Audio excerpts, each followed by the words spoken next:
Hey everybody, this is Davor from Tennis House. Today I will give you 4 singles strategy tips that will improve your singles game. And as always, if you like what we do, please take a second to subscribe, turn the notifications button on, and if you have 5 to 10 minutes, this is a great video for you to learn how the court works and what you can do in singles to win more tennis matches. So let's start with number 1. Hit the ball cross court. So how many times do you hear from coaches that they say hit that ball cross court until you get a good opportunity to go down the line and open the court? So one of the biggest problems at recreational level is, which I find myself as well, I'm impatient. So, you're in the rally, you rally the ball cross court with your opponent and they hit like deep balls that get close to the baseline, and I just don't want to rally anymore, and I pull the trigger, I try to go down the line, and I miss sideways. That happens a lot of times, and unfortunately, the person that makes less mistakes is going to win the match, right? So you have to make sure that you're patient, and that you make sure that you're physically in shape to rally with someone. Just going back in time when I was playing, when I was not in shape, since I can hit the ball hard, when I was not in shape and I couldn't rally the whole time with someone, I had to pull the trigger at some point. And I felt like the best years I had was when I was in total shape and I felt like I can go day and night.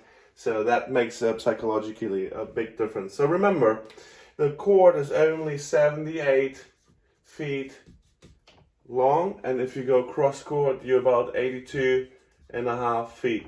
From here, diagonal to diagonal. So those 4.5 feet, it doesn't seem long, but in tennis it's very long. So when you hit cross court, and let's say you're a more aggressive player and you always hit the ground strokes very hard, that might help you without changing anything to get the ball actually in here instead of missing long. And make sure what I mentioned earlier, changing direction, guys. You only change the direction to down the line if your opponent, and there are several factors that play in, hit you a shorter ball right here. Short ball, you can attack down the line. A ball that doesn't have a lot of pace, that's very slow maybe and bounces here, then you have to check the spin. If you don't feel on the ball that bounces here, that's like a low slice, if you don't feel comfortable going down the line on a low slice, forget it, and you don't go back here. So you need to make sure you check if the slice, if you can handle that, how high the ball is. If this is a moon ball that bounces here, if you don't feel comfortable stepping in, taking this ball here on the rise, directing it down the line, forget about that as well. So there are a lot of factors in tennis that play a big picture, a big part of it to go and change the direction down the line. So rule of thumb, I would say, is if the ball is short and doesn't have a lot of pace, you can open the court and move your opponent around. So remember, when you open the court though, let's say I go down the line here and my opponent runs over here, this here is not the middle anymore to recover. You need to make sure you recover right here. Why is that? Because the 2 best shots that your opponent can hit right now, let's say pushes you a little bit off the court right here, or they go here right in the corner, right where this thing. So now this little bit further over where the court can open up, or even more, that you have to push and move to the left. So this is going to be your new place where you recover after you change direction, because most likely you're going to go on a cross court rally right now. So, and before, what I did not mention is when you guys have a rally cross court, let me just clean this quickly. So if you guys in the rally cross court regular on the forehand side, you recover back to this spot here, and that's simple because now the 2 best shots going to be here you can hit, or here, and then the middle or here. So the middle is going to be right here. So those couple of feet here, I don't know how many feet those is, but from here to here, that plays a big difference, because if you don't recover when you change to down the line, if you don't recover to here, you're going to be in trouble. All right, guys, so the next thing on the list to talk about is to know where your court areas are. So let's stick with the forehand rally. All right, so the court, where the areas of your court are. What I mean with that is most players, let's say, I'm just making a number up right now, you have like a 50-mile rally pace with your opponent. So you hit 50 miles an hour and every ball lands right there. That will change if you leave the baseline area. This is the baseline area. So if you're on half court here and you have to move in, you have to adjust your rally pace to get the ball deep in any corner you want to hit the ball. So when you hit a regular rally, your pace is about 50 miles an hour, and now you have to make sure when you get closer to the net that you adjust the pace a little bit, and especially that you don't hit up on that ball so much anymore, because when you get closer to the net, you want to drive more through and push the ball into the court, or like hit it into the court, to get an advantage, so you're not hitting up anymore. And if you're further on, if someone pushes you back here and you can't contact the ball right now behind the baseline, your 50 mile an hour you had in the rally ball will lead you to hit short balls. So you have to make sure that you know when you push back, you add a little bit more to your swing. When you move in into the court, that you take a tiny bit off maybe, or like hit more through the ball, and then when you're back here in a regular rally scenario, that you can hit the ball like with your 50-mile rally pace. So train those 3 different areas. Take a ball machine. If you have a coach, use a coach and train to hit the ball from here, from the defense, behind, and attacking. And keep those 3 things in mind that I just told you, that in every level of the court, halfway, baseline, or behind the baseline, that you have like a certain pace. You have to add more on the base, behind the baseline, and you have to take a little bit more when you get closer to the net, because the court is shorter, because you're inside the court. All right, so that was the second point. Stay with me, guys. The next 2 are gonna be interesting and very important to know. So the third thing to win more singles matches, and that's one thing I see too many times people do wrong, like when you serve, have a strategy in mind. So look at Roger Federer. He loves to serve out wide here and pushes his opponent out, right? And then Roger moves a little bit to the other side. Why does he do that? Because now the returner can either hit down the line, in the middle, or cross court, right?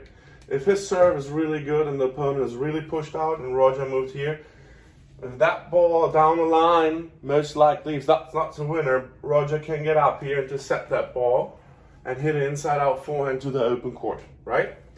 The next thing that Roger can do, if he serves it out wide, the ball goes in the middle short, Roger comes up, he uses his forehand again to go inside-out, right?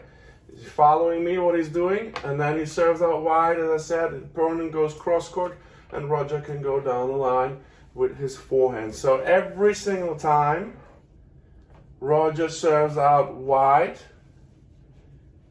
he hits a lot of times, I don't know how much, 8, 9 out of times, he gets a forehand on the next shot. This is a very powerful strategy in singles, because you want to dominate with your forehand. So when you listen to Craig O'Shaughnessy, he always says, when he started to hit with Novak, when he started to do the analytics, Novak has the best backhand in the game, but he said still you need to hit mainly forehand. So Novak adjusted to that and dominates with his forehand. Doesn't matter how good your backhand is, he always says the backhand is a shield, the forehand is a sword. So you attack with your forehand. 7 out of 10 balls are hit with the forehand in the modern game, right? So that is very powerful, and try to implement that into your game.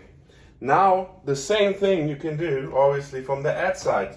Practice your kick serve. So you hit the kick serve out wide, you push your opponent out here, same scenario. You basically hit it, you recover a little bit here. Now your opponent can go down the line, where we have a forehand on the run, we can redirect cross court, which is Pete Sampras' bread and butter shot when he was playing.